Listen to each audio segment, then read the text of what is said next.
We all know you are faking being sick to avoid the class.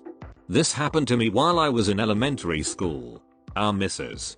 Math teacher really hated my guts for no reason really. She would always find an excuse to lower my grades or blame me for something I didn't do.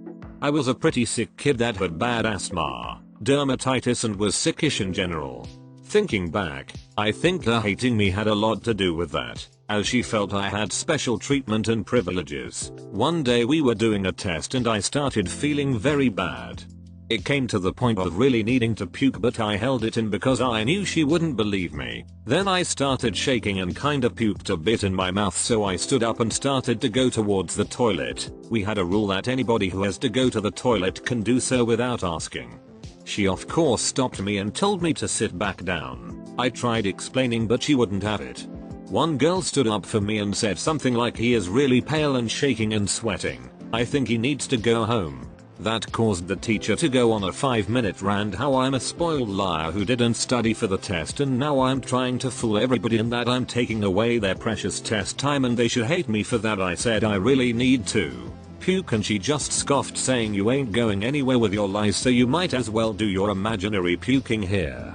Yep, you can guess what happened next. Not sure if this is compliance because I couldn't hold it in anymore anyway, but I was so happy while doing it. First I puked a bit off my arm and then it all went out.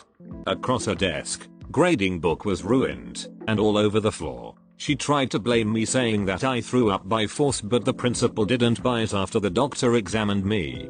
Nothing special happened to her, but she never bothered me again. Damn, I'm a teacher with the opposite problem. Kid looks sick, acts sick, complains of being sick, so I send them to the nurse to go home. Honestly, even if they're taking, they are set on not learning anything. Nurse says no one can come get them and they cannot stay here all day doing nothing. Nurse sends them back. I'm pissed. God, Ellen, you're the nurse. At least you have a bed they can lay down in, you bitch. Why should they suffer in a Coldridge public school chair all day anxious they're going to barf or shit themselves in front of their friends? They're rarely faking. But even if they are, something is wrong enough they need to pretend to be sick so someone will take care of them, and I don't mind, except I have 24 other students and no bed for them to lay down on and rest. The damn nurse sends kids back to class, even during flu season. Even with 102 fever.